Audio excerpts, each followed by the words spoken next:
को भी पूछते हैं, हम राम को भी पूछते हैं।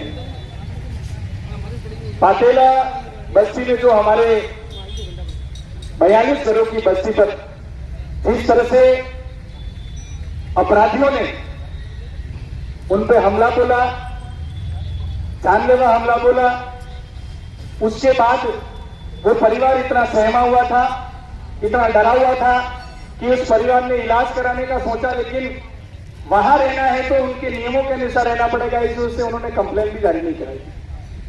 जब हम अस्पताल में उस युवक से मिलने गए, युवक ने कहा, उसके परिवार ने कहा, वो डरा और सहमा हुआ था कि साहब हम तो कई वर्षों से ऐसी हालत में रह रहे हैं। मैं आपको बताते हुए दुख हो रहा है कि वहां की माताओं ने जो हमें कहा वो हमें आज याद है, और ये मजबूरी में कहना पड़ रहा है कि वहां की बच्चियों को 15 और 16 साल के अंदर शादी कराने को ये मजबूर है, क्योंकि इन विधर्मियों ने उनकी ऐसी हालत कर रखी है कि इनको सजा मिलना जरूरी है।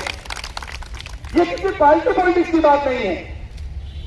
भारतीय जनता पार्टी के नाते हम सभी धर्मों का सम्मान करते हैं और संविधान उसको हक देता है, लेकिन अगर कोई किसी की लाइन क्रॉस करेगा तो उसकी मुंडी हम टपकाने की क्षमता रखते हैं।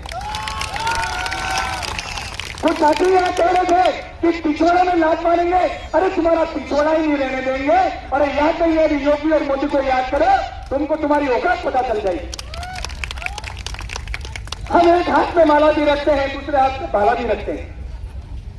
कुछ साथी हमारी राष्ट्रीय चमकाने के लिए कह रहे हैं, अरे इनके साथ अन्याय हो गया, ये ऐसा कर रहे हैं। अरे मूर्खों, जिस स्कूल में पैदा हुए हो, जिस वाल्मीकि के घर में पैदा हुए हो, जिस सती सुरमानदास की बात करते हो, जिस गोरु कुंवन की बात करते हो, जिस वीर कालीबाई कलासों की बात करते हो, ये इन मुगलों से ही लड़ी है, उन ईसाइयों से ही लड़े हैं हम लोग।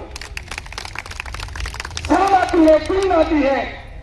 जिन मंदिरों में, जिन कुल देवियों को, जिन हिंदू देवी देवताओं को गाली देकर तुम विधानसभा तक पहुंचे, तुम लोकसभा तक पहुंचे हो। मैं मेरे पूर्वजों को साक्षी लेके कहता हूं, हमारे वागड़ी ने जो बात की है, अनंत नका फूस जाए जी, हमारा प्रिय जाने नका खोज એટલે वहां में पूरा वंश खत्म थाएगा। जिन्होंने हिंदू देवी देवताओं को गाली दी है, जिन्होंने हमारी अस्मिता को चैलेंज किया है, चंद वोटों की खातिर वहां दावत में बैठते हैं, कहते हैं हम तो आपके भाई हैं। एक आदमी कह रहा था कल परसों कि हमारी कदकाठी मिलती है, वो हमारे भाई हैं। तो साले मुन्ने की तरह दाढ़ी रखते ना, हमको दिक्कत नहीं है, जाके नमाज पढ़ मस्जिद में। हमें तकलीफ भी है किसी के नमाज पढ़ने की, किसी के धर्म के प्रति अपमान करने की। अगर कोई हदें पार करेगा तो इसको हम एहसास दिलाते रहेंगे कि हमारा गरीब समाज और हमारा हिंदू सनातनी समाज के साथ में ये बहुसंख्यक समाज खड़ा है।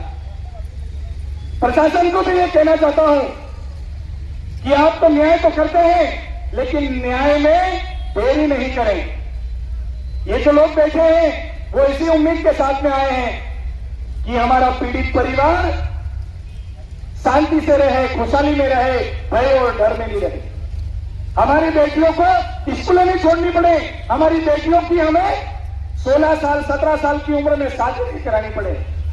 मैं तो कहता हूं कि हम सभी को, एक एक भाई को, एक एक परिवार गोद लेना चाहिए और हमारी कलाई पे इन बहनों की राखी होनी चाहिए। फिर लगा चैलेंज किसकी औकात है डालेंगे हमारे पे हमला बोले।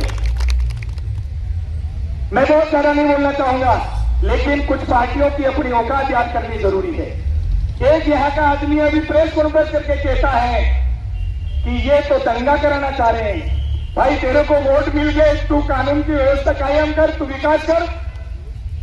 चलो जब वोट चाहिए तो पलटी मारो, वोट मिल जाए तो किसी और के साथ खड़े हो जाओ।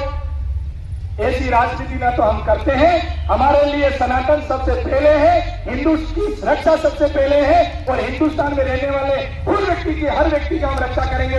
लेकिन हदें अगर कोई क्रॉस करेगा तो उसकी हदें हम एहसास कराते रहेंगे। आप सभी सनातनी भाई आए, हम यह विश्वास लेते हैं और ये आपको संकल्प लेने की जरूरत है कि जहां कहीं भी ऐसे विधर्मी लोग हमारी बहन बेटियों पे, हमारे कमजोर भाइयों पे अत्याचार करेंगे, हम सब कुछ अपना त्याग करके बिना लोभ लालच के निस्वार्थ रूप से अगर गर्दन काटनी पड़ी या गर्दन कटानी पड़ी, दोनों शर्तों में हम इनके साथ खड़े। समय बहुत ज्यादा हो चुका। हमारे हरिजन समाज जो रात को जागकर इन नालियों को, इन सड़कों को सफाई का काम करता है, हमसे ज्यादा मेहनती है। उन बहनों को रात में जाने के लिए ये लोग छेड़ते हैं। मैं तो हमारे प्रकाश जी से कहना चाहूंगा, हमारी बहनों को एक बार माइक दीजिए, इन भाइयों को पता चलेगा कि आज हम सड़कों पे क्यों हैं। बहनों की बयान जो हुए थे, बहनों ने जो बात की, हमें आंसू आ गए। हमको लगा कि हमको पहले आना चाहिए था। और विधर्मी लोग, बाप पार्टी के लोग, कांग्रेस पार्टी के लोग राजनीति करते हैं, अपराधियों के साथ खड़े रहते हैं और कहते हैं हम न्याय करा रहे हैं। अरे लूटमार की दुकान खोल रखी है तुमने, हमारे हाथ बंधे हुए नहीं है। शासन प्रशासन काम कर रहा है, तब तक हम देख रहे हैं। मैं सभी हमारे सनातनी भाइयों को और सभी डूंगरपुर निवासियों को और डूंगरपुर से सबसे पधारे हुओं को आग्रह करता हूं, संगठित रहिए। शासन प्रशासन सरकार आपके साथ है। अन्याय के खिलाफ हम आवाज बढ़ाते रहेंगे, उठाते रहेंगे। आप सभी को जय सीताराम, जय